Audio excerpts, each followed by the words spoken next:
What is up, everybody? This is Matt Hofeld from Heartland Sports, along with Donnie, Zach, and Craig. And our newest venture with Heartland is the Thunder Nation podcast. Oklahoma City Thunder set to start their season tomorrow night on the East Coast against Philadelphia. Let's bring the guys in here one at a time. Let you guys just say hi real fast, and then we got some things that we absolutely need to jump into, beginning with the new roster for the Thunder. So, Donnie, say hi to everybody.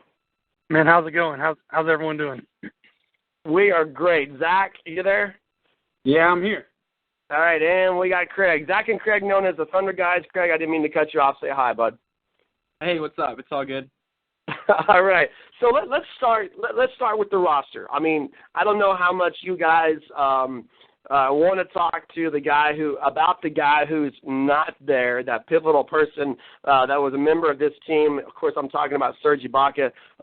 Let's talk about this new roster. And here's the rules for the game. Now, you guys are all Thunder fans. You guys do a great job at covering this franchise and this sport.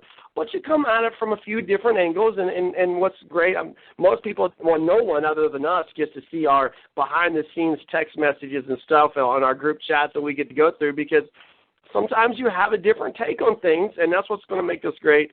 And I, being the one guy and the four of us who's not an Oklahoma City Thunder fan, will serve as the impartial judge as we jump through here. So, brand new roster.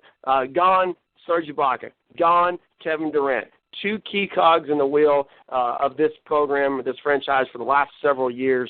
When you look at this new roster, when you look at the guys that are here, who is that one guy, Zach, that you see, man, this is the guy that maybe he has a bunch of upside, or maybe this is the guy that he's going to be that immediate guy to this roster that's going to be the spark plug, so to speak. Who's that one guy that you can't wait to see in uniform in a real game tomorrow night?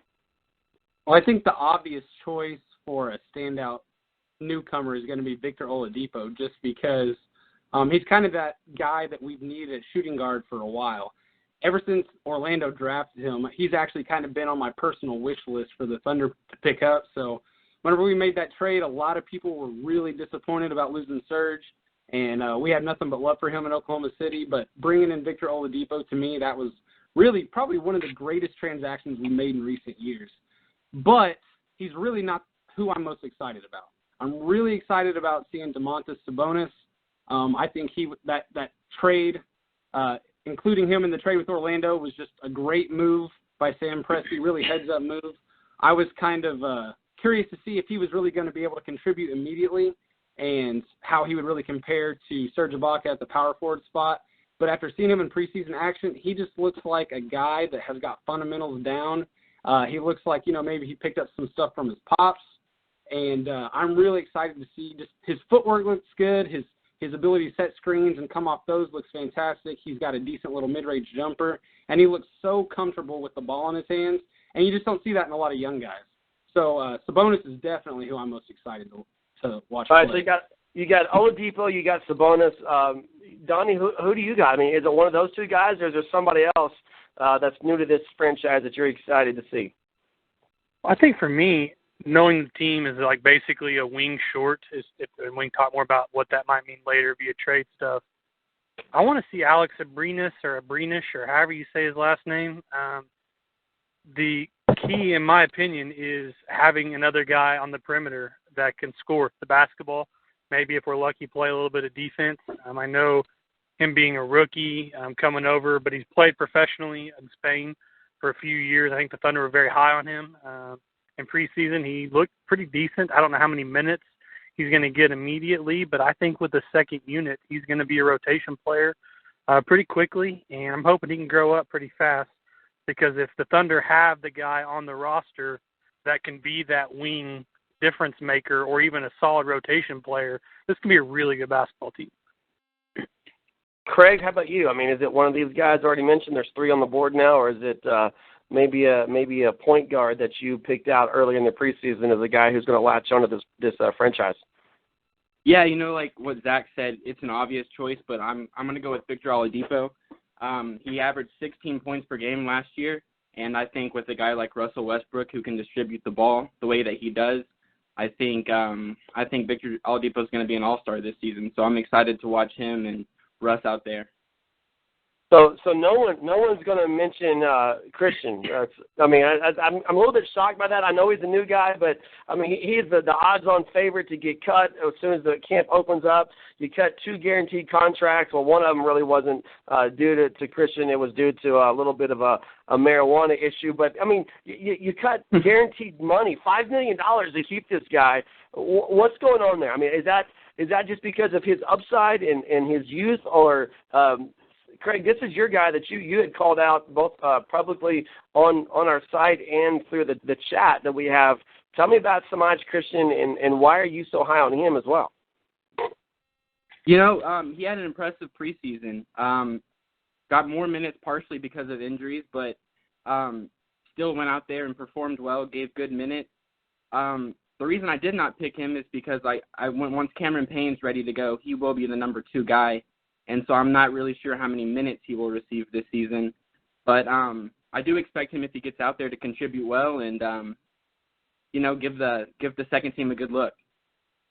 You know, if I'm Ronnie Price, I'm walking out the door kind of giving the chest bump to everybody and saying deuces, because I just walked out with $5 million in my pocket for participating in preseason.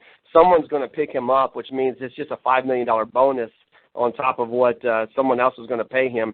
Donnie, what are your thoughts on Ronnie Price and the money that was spent on him to not keep him around? A couple things. One, Cameron Payne, obviously his foot hasn't been right for a while. I don't think the Thunder anticipated Chris Stone or Harry Samaj to take the jump that he did. I think that, but I think Ronnie Price was brought in under the idea that Cameron Payne might not be a long-term piece with this team. And could it affect the Thunder next year, free agency? I mean, they got to still pay him the money. And it's still going to count on the cap, against the books. But honestly, it probably won't matter in the end. If I'm Ronnie Price, hey, man, 2 months of work, $5 million, that's not a bad gig. Zach, what do you think, man? Ronnie Price. I'm with Donnie on this. I mean, I'm just saying, pocket the money, go to Mexico, enjoy a vacation in Cancun or whatever, and come back and sign with somebody. What are your thoughts? Is that a? I mean, obviously it's wasted salary cap money. It's wasted money out of your franchise. But when you look at the upside of this kid, what are your thoughts on that move? Personally, I'm an incredibly frugal person, so to see the Thunder organization essentially take $5 million and light it on fire is disappointing. But I'm actually extremely okay with this. I'm really high on Kristen. He's been in the Thunder organization for a couple of years on and off since we drafted him. He's played for the Blue, and he's looked really, really good. I've heard his name a number of times. He's finally getting his shot here, and I feel like he's earned it. It's disappointing to see us spend the money on Ronnie Price and then have to watch him walk away. But like I said, this was a time where Presti really had to make the decision, am I going to choose the investment that I've already made, or am I going to choose a guy that's really proved himself? And I really feel like he's made the right decision. It's hard to watch a guy walk away after you already poured really 2 years' worth of money into him. But I really don't see that $5 million being a big difference maker in the long run. A few years ago, when the salary cap was much lower, that would have been a different case. But with the way that it's trending, and the way that cap just continues to rise, $5 million is becoming small change over a matter of time.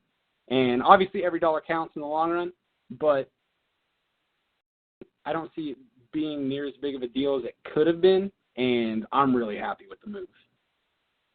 You're listening to Thunder Nation, the podcast for Heartland Sports, heartland-sports.com. The writing staff is with us.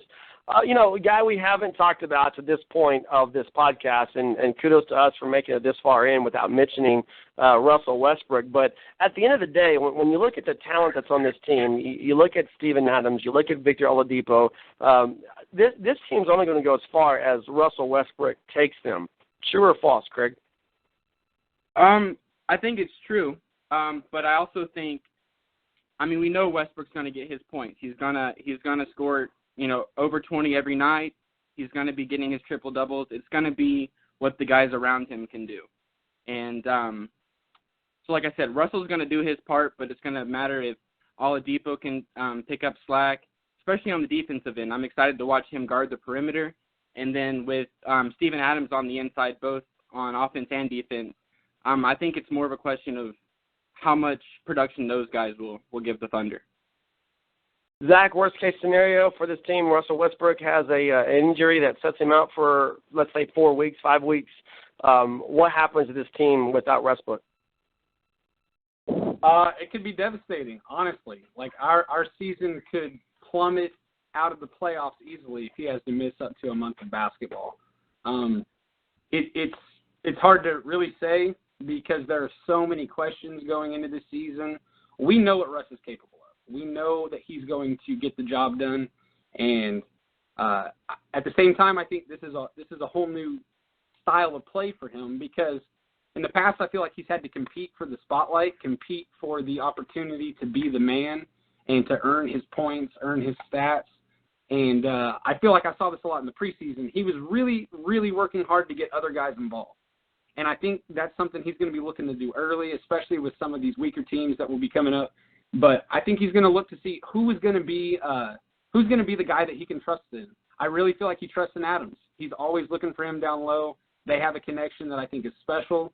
I've kind of thrown this out there tongue-in-cheek a little bit. It's not quite a Kobe-Shaq connection that they had in the early 2000s, but I think Westbrook definitely has the athleticism that Kobe brought, and Adams, just watching him dunk the ball with the power that he has, it's reminiscent of some of those Shaquille O'Neal dunks. So I think that connection there is something special and that they're going to turn into a number of different highlights. And I think we've talked about Oladipo a lot. I really feel like Westbrook is going to need to not just trust him, but even lean on Oladipo a little bit. Everybody knows what Westbrook's capable of. They're going to be all over him.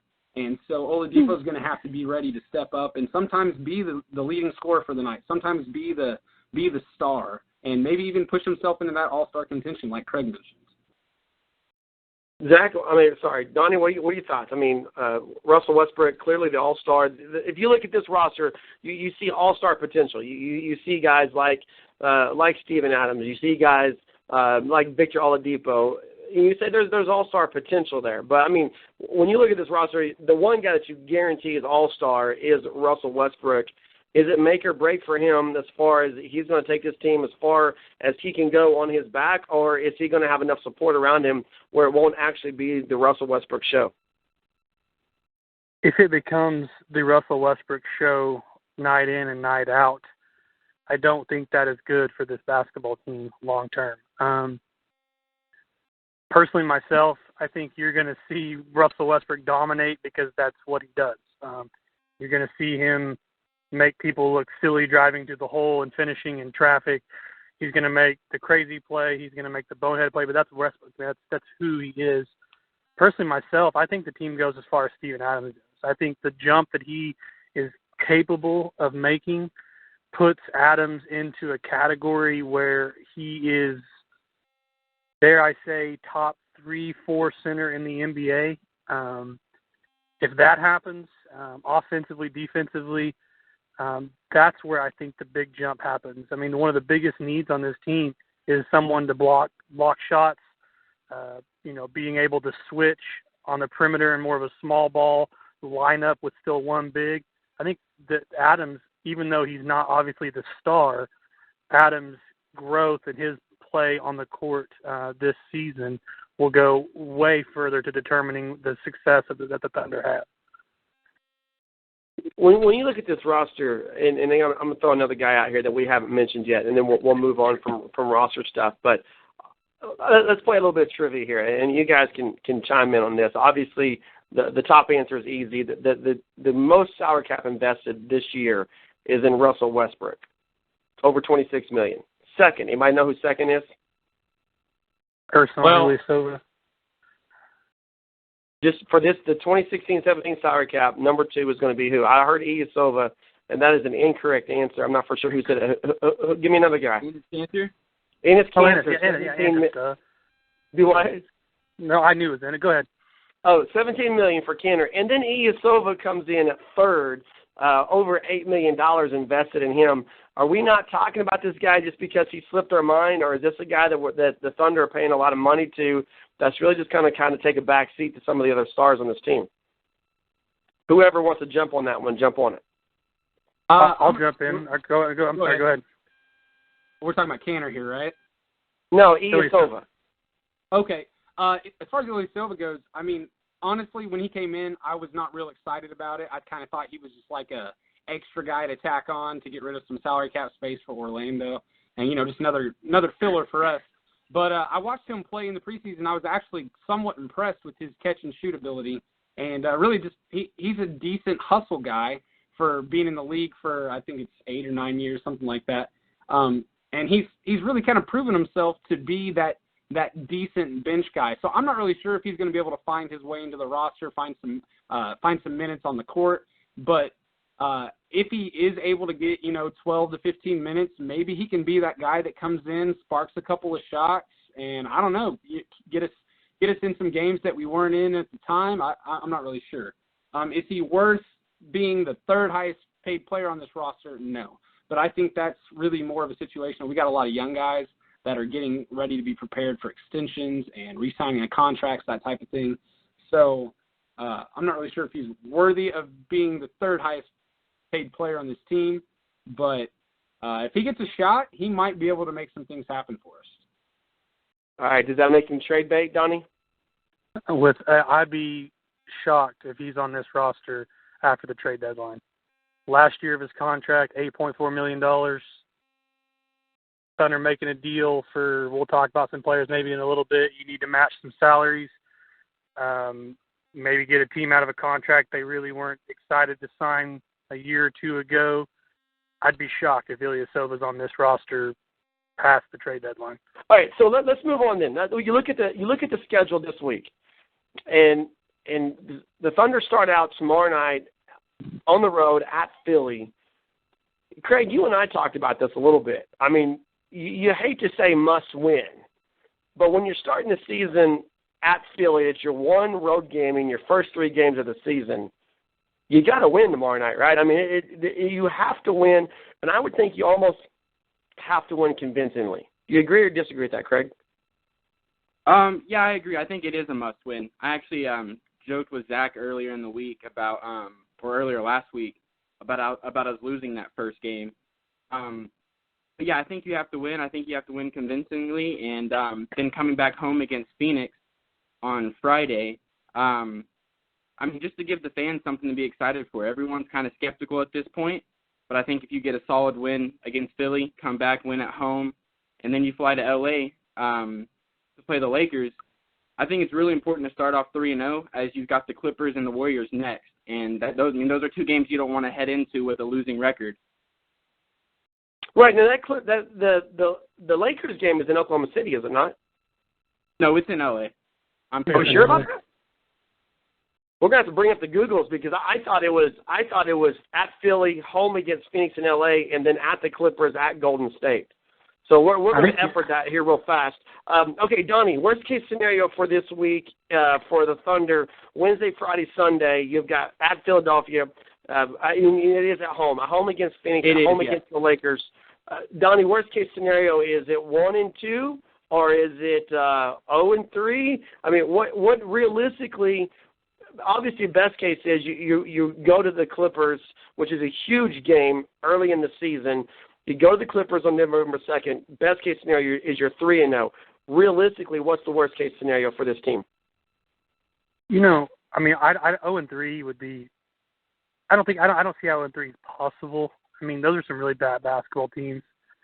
I think 2-1 is realistic. 3-0, I'd be ecstatic. I mean, the thing that scares me is there's going to be several nights where, because of a lack of perimeter shooting, the Thunder won't be able to throw it in the ocean. I mean, they'll look just awful. There'll be other nights when things are clicking defensively, when they get out in transition, they'll blow teams out, and you'll be like, man, this is a really good basketball team. I think 2-1, if they're not 2-1, I'll be upset. I mean, 3-0, obviously ecstatic. Anything less than 2-1, yikes. Zach, first 3 games of the season, man. 2 at home, 1 on the road, starting tomorrow night at Philly. What are you thinking? Honestly, I feel like 3-0 should be the expectation. And I know I'm coming in probably as a more optimistic Thunder fan than the average. I've done a lot of looking at as far as projections for the season from a number of different writers across the country. And I've seen everything from the Thunder expected to finish, middle of the Western Conference in terms of playoff spots. And some even have the Thunder missing the playoffs altogether, which is mind-boggling to me. But I really feel like 3-0 is, I don't want to say it has to happen, but it would definitely be good for the organization. And here's why. So many people are expecting this just huge drop-off with the absence of, our former hometown hero, Kevin Durant. With him gone, there's a certain level of drop-off that's expected. And I feel like to really show that the Thunder are here, they're going to make some noise in the Western Conference. You can't count them out. They have to win those first 3 games because they're just really not against impressive opponents. I don't expect any of those 3 teams to be anywhere near the playoffs, really. If I were to pick one to be decent, it would be Philadelphia, just because I think they've got a lot of young excitement coming in. Joel Embiid is finally healthy, and I think there's a lot of excitement stirring in Philadelphia. But I just don't really see us losing that game. Phoenix is just, they're Phoenix. They've been on the brink at certain times in the past few years of making playoffs. They're not there. The Lakers are at a rock bottom. They're not going to be back anytime soon. I feel like those 3 games are. We got to win them. We got to take care of business just to show, hey, we're not gone. We're still where we're at. We still want to contend.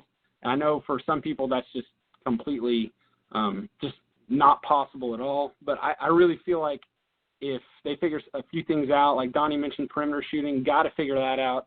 Got to work on the defense. If we can get some of those things sorted out, then I really think that they can make a push and maybe surprise some people. Yeah, and I agree 100% with your assessment of these first 3 teams. I would say maybe if I'm going to stack them 1, 2, and 3, I think I would put Phoenix above Philadelphia. Just my personal preference there. I agree with what you're saying about Embiid and everything, but I just think Phoenix is a slightly better than Philadelphia, and then the Lakers obviously bring up the rear there on the first 3 opponents. Lakers are better than what they were last year, but they're still trash, honestly. But I say, again, I'm the impartial guy on the outside looking in. I say these are must-win games because you look at the road trip to California starting November 2nd at the Clippers and then at Golden State, reunited with Kevin Durant. There's going to be a lot of attention on that game, a lot of pressing, I think, by both teams on that game just to prove, man up, so to speak. But then you're back home against a Minnesota team that I believe is young and dangerous. And so I think 3-0. I think Zach's right on the money. Now 2-1, you got to be happy with it, but 3-0 needs to be the expectation there. But let's talk as we wrap this up. Let's talk 2 things real fast. First thing is this, and we'll start with you, Zach, since you were the last one to talk. We'll bring you right back in here. The thing when you look at this team, you look at the roster, you look at the schedule. What is the thing that, as a fan, you're the most concerned about with this franchise going into the season? Oh, gosh. I feel like I could list off a number of different things just because there are so many questions. But I think the biggest thing for me is going to be just the different lineups that Billy Donovan might use. I feel like there's so much young talent that's capable of playing, but at the same time, it's kind of like, just because guys are good doesn't mean that they're going to be good together. Mm-hmm. And I really kind of question how well are Westbrook and Oladipo going to play together.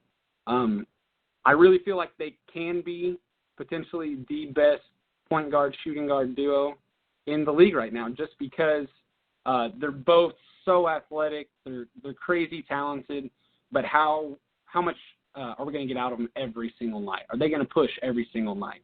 So that's kind of a concerning factor. But when it comes down to it, I mentioned three-point shooting and I mentioned defense. Those are the 2 lackluster areas that I've seen so many people want to talk about.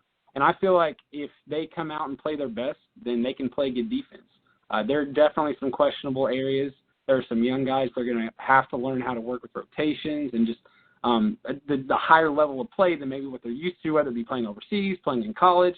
whatever that may be. They're going to have to get things figured out and quick. We don't have a lot of time to sort through lineups. I think depending upon how we start this season, that's going to dictate really how it goes for a while, simply because so many people are ready to write the Thunder off. So many people are ready to say, oh, they're not even going to make playoffs. So if we have a rough start, I think it's going to be hard to get things going again and get right back in it. As far as three-point shooting, I feel like I'm not near as concerned about it as some people are, just because there were plenty of preseason games where we didn't shoot a lot, but we shot efficiently. I think Kyle Singler? Yeah, I'm so high on Kyle Singler right now, and so many people just love to hate him. And Kyle Singler's the kind of guy that has been at the bottom tier of the Oklahoma City roster. And I try to be loyal to all the players. I try to cheer for them, root for them. I want to see them do well. I don't really want to see anybody fail, just because if they're failing, that means the team is failing in some way or another. When Kyle came out in the preseason, he's just shooting lights out. I think that little bit of confidence is exactly what he needed. When he came into Oklahoma City from Detroit, he had a pretty decent year. He was shooting pretty solid from behind the arc, and it just wasn't there. In the year and a half that he had spent with us, it just wasn't there. And now it's like all of a sudden he had a couple shots, and he woke up from this slumber of, oh, wait, I can shoot the ball well. And maybe that's exactly what he needed, was a few solid preseason games. And once again, I'm not really sure how much he's going to play, whether it's going to be 10 to 15 minutes. He might be upwards of 20 or 25 if he's really playing extremely well. But I don't really care how much he plays, as long as when he comes in, he is an efficient shooter. And he definitely proved that in the preseason. Hey, Craig, some people love to hate Kyle Singler. You want to comment on that? I've been the biggest hater of Kyle Singler since he's been in Oklahoma City. I've always made comments about us paying him money to do nothing on the bench. But I was impressed. And it took me, after the first game, it caught my attention. And then the second game came along. And Zach told me I better, start giving him some recognition. So, yeah, I'm impressed. As far as my biggest concern, I would say who's going to step up and be that third option on the team. You've got Westbrook. You've got Oladipo. Is it going to be Steven Adams, who steps up on the inside? Andre Robertson, I don't believe we've talked about him yet. Defensively, I love the way he plays defense. And then even last year in the playoffs, how his shot started to come along and he started to get more confidence in himself. But I think the realest option, and Donnie might have more insight on this than I do, is I think the realest option is us making a move before the trade deadline to pick up a third option. And I just think they're one player short right now from being a championship team. All right, Donnie, we'll let you give your concerns later on, just for time factor. Here's what I'm going to have you do, and then I want to have Zach and Craig give their opinion on it. Donnie, I want you to give me, and I'm totally going off script here, so don't think that we're getting the trade thing yet. Donnie, give me the over-under on wins for the Oklahoma City Thunder this season. 44, 45. I'm going to say 45. All right, 45. And here's what I want to know. Craig, with you first, are you on the over or the under of 45? I'm personally on the over with 45. I think. But tell me what you're thinking. I'm thinking anywhere between 50 to 55 wins should be the standard and the expectations, and I definitely think it's a possibility. Zach? I'll take the over on that all day. I really feel like 50 is probably, for me, if we hit 50 wins, I'll be happy. I'll be satisfied. Anything over that is going to be just pure elation for me as a Thunder fan. I feel like if we fall into the mid-40s, I feel like we're taking not just a small step back, but a major step back, and it's really going to I think it's going to cause some contention in the organization. Okay, so we're going to say it to you, Zach, at 50 wins, where does that place them playoff seeding? I'm trying to be realistic when I say this. I'm thinking if we can hit 50, then we'll probably fall somewhere around the 4 or 5 seed. I really think that the Thunder have a higher ceiling than that, but their floor at the same time can be pretty low depending upon how healthy guys stay and how well we play as a team. So I'd like to see us hit about 50 wins, fall in the 4 or 5 seed range as far as playoffs go. If that happens, I'll be satisfied, I guess you could say. I'll be happy with it. I think they can do better, but I'm trying to remain realistic at the same time. Okay, Donnie, so now it's your turn. We got the number 4 seed right there in the middle. Is that spot on, or are you going to go higher or lower on playoff seeding? I think I'll go a few spots lower. I don't want to take my 45 and what that means. I think 6 seed is realistic. I think the roster as it's constructed now is that's where it's at. I think they will struggle at times. I think they'll look incredible at times. But assuming a move is made, which I think there's about a 1,000,000% chance that happens, I think they, by the time playoffs start, would be much more feared than a normal traditional 6 seed. I think their win total comes in right around that 45 total. But, man, I'd hate to be the 3 that plays them in the first round. Your Clippers, Matt, that would not be good. Yeah, so I was just thinking, if they got to 6, that would probably put them first round with the Clippers, which could make for some very, very interesting podcasts with us. Craig, okay, so Zach's got 4. Donnie's got 6. Where are you at, Craig? Yeah, I'm right there in the same area, 4 or 5. And I was actually going to say the same thing as Donnie. I mean, it's hard to win in Oklahoma City in the playoffs, and I think they'll win at home and potentially, steal a game or 2 on the road. So, yeah, I think that's spot on. I think expectations should be to make it, past the first round of the playoffs. Anything less than that, I think, would be a letdown for this season. All right, final subject of the day: crazy trade rumors, and here's why this feature comes about. Donnie is the king of coming up with trade ideas, and so Donnie, we're giving you a venue in which you can just say, all right, here's a crazy trade idea, and we'll throw it out there. People can comment on it. They can say they like it. They can say they hate it. They can say you're a genius, or they can say that you're crazy. We'll do this kind of as a weekly feature. So Donnie, throw it out there. Give me one crazy trade scenario for the Oklahoma City Thunder that would benefit them this season. First off, let me say what they can't do. They cannot trade their 2017, their 2018, their 2019 first-round picks. So anyone who puts any of that on the table as it stands right now, none of those are possible. So the earliest first-round pick they could trade is 2020 as it stands right now. I think the trade that is the most crazy, and I might talk about that one in a minute because it might make Matt really upset, but I think the one that's been talked about recently, and this might not be quite as crazy, is the Rudy Gay deal. And let me be the first to say, but the idea was Cameron Payne and like Ilyasova for Rudy Gay. I don't like that one, so I don't know, Craig, Zach, what do you think about that one? Is that terrible? Rudy Gay is a guy that I've been high on at times in his NBA career, and I've been low on. I think he's the kind of guy that statistically he could definitely contribute in Oklahoma City, but one thing that worries me anytime we bring guys in is their personality type, their attitude in the locker room and on the court. Are they going to mesh well in that aspect of the game? And he's a guy that I've seen have some really, really tough games simply because of his attitude. And I think at times it stinks. Now, I think he's also been a victim of being a guy on not a lot of good teams, but when he was playing with Memphis and things were looking really, really good for them, they up and he was gone. And it just kind of makes you wonder why do people want to move a guy like that? He's so talented, and I think he's still got several good years in him. So it just would bringing him in might be a concern, but if we could get him for a steal, Cam Payne could get healthy, and Sacramento wants to consider him, then packaging him and another guy, that might be worth it for us, especially with having Kristen coming up in the system, and who really knows what he's capable of. So I don't know. I think that'd be something I'd consider. And usually I'm a major advocate for let's build from within rather than just bringing in guys and shipping guys out. But I think that's definitely something I'd be willing to consider. All right, give me one more, Donnie. We're running out of time. Throw one more out there. The one that's going to make me mad. Blake Griffin is not coming to Oklahoma City, but go ahead. Throw it out there anyway. Well, I think there are several teams in the NBA that are going to be on the verge of a massive meltdown.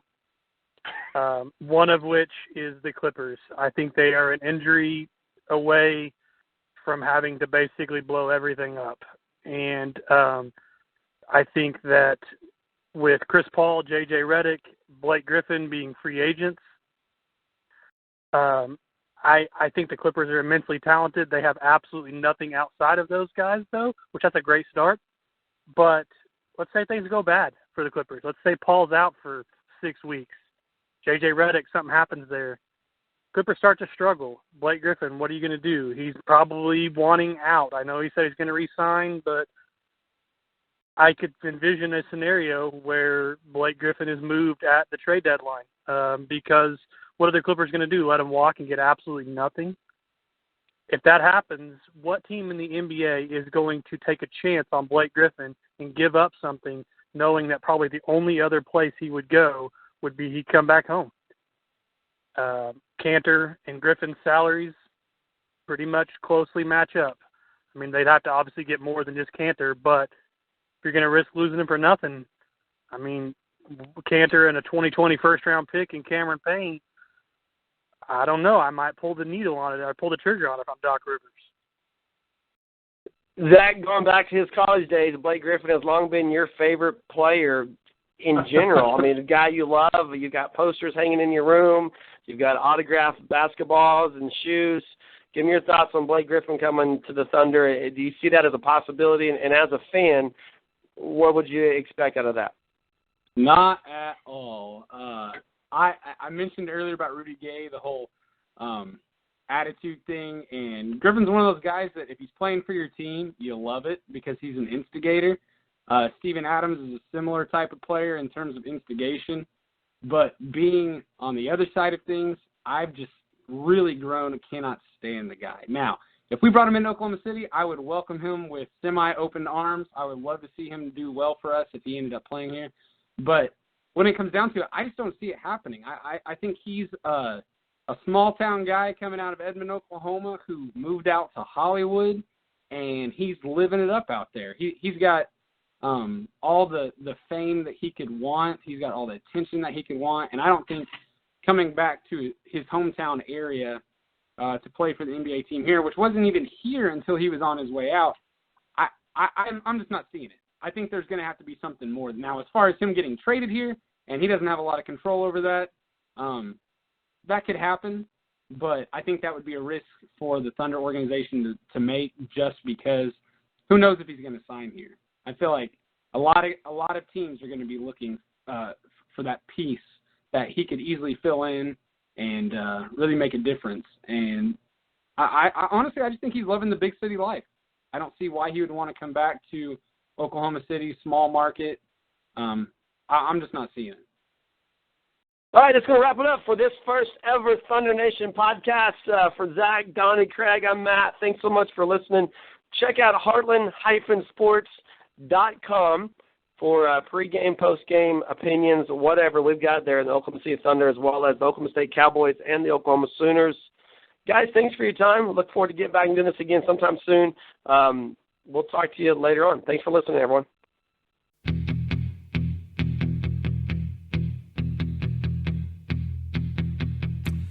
When I wake up, yeah, I know I'm gonna be the man who wakes up next to you. And when I go out, well, I know I'm gonna be the man who goes along with you. And if I get drunk,